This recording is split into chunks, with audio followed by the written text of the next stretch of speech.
Two teams, two heroes, but only one winning argument. On the left, we've got Team A. On the right, we've got Team B. Both teams will go head-to-head, defending two legendary heroes of faith from the Bible, each known for a powerful moment of unshakable faith.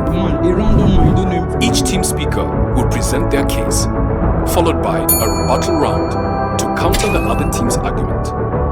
And you are the judge. The team with the most convincing argument takes the win. Are you ready? Let's go.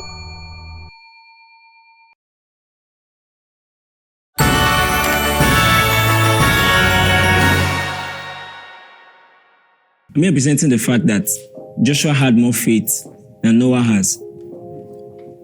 Imagine you are in a kind of situation whereby you are telling the soldiers and people that you already told the promise that you are taking them to the promised land. And after how many years, you are not getting to the promised land, and now the promised land is now built of walls being blocked with iron bars. And you know those times, the walls they use those times are very, very strong. Imagine getting to the promised land and it's blocked. Imagine what the people following you are going to be saying. But imagine Joshua now telling his people that, okay, let us just shout round and the wall is going to go down. If you are the one they are telling, okay, for this wall to go down, let us just shout round and this wall is going to go down, will you not just say, this man sounds so stupid? But now he's saying it with so much confidence, and he just had 7 days. And let's just say Noah has more than 100 days to prepare for the ship that he's going to use. But Joshua had just 7 days to bring down the wall, to bring down those walls. And he was telling his people, let us just move around and shout. So if you are the one being told that, just move around and shout, won't you just say, that just sounds very, very stupid. But yet, he was still telling them, let us just continue, convincing them. After they had so many setbacks on the way, he's still telling them that, this promised land that is being blocked, let us just still shout, and this wall is going to go down.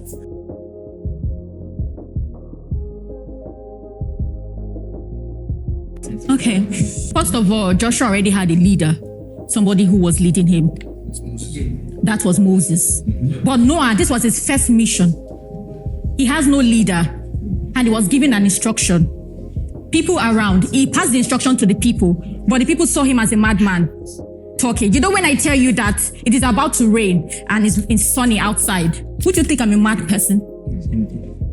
Answer me. No, of course, you think I'm a mad person. Noah himself was given that mission. He has no direction. He has nobody to support him, nobody to believe him. But his whole belief was dependent on God. Faith, like just as Prophet Joshua always says, that faith sees the invisible, believes the impossible, and receives the incredible. He believes in the impossible without even minding what other people will say.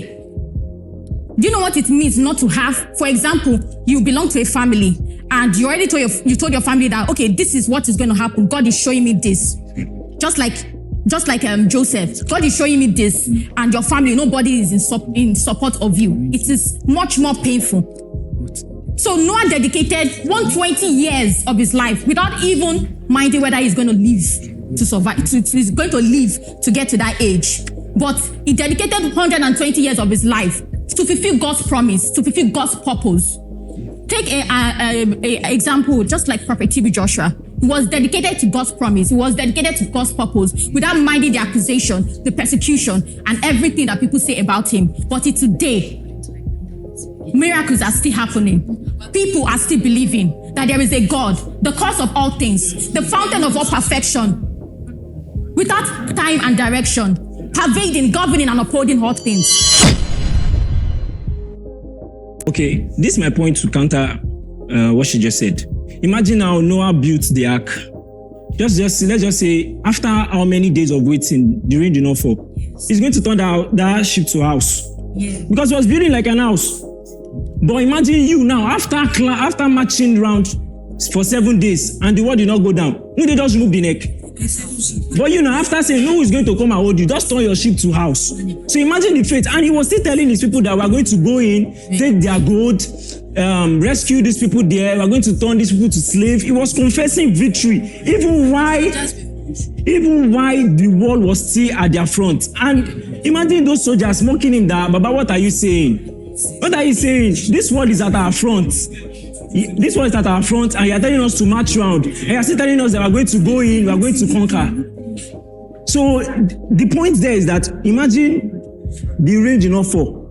Noah already knew that, okay, this ship, even if the rain did not fall, I'll turn it to us and I'm going to be staying there. No one is going to come. They will just tell him that, oh, this your rain that you say is going to fall. Normally, rain is going to fall. Rain is going to fall. Rain has been falling. Rain never fell. So you just telling people that rain is going to fall. Everybody already, nobody's going to think like a madman. But you now telling your soldiers that wall is going to go down by just shouting. Can you shout at a wall for it to go down? No. Can you look at this one and say, hey, go down? No. And you are telling your people that, oh, we are going to shout and this one is going to go down. And you are still telling them that we are going to go inside. We are going to be victorious. We are going to claim everything that is there because that's what God has promised us for. And the wall went down.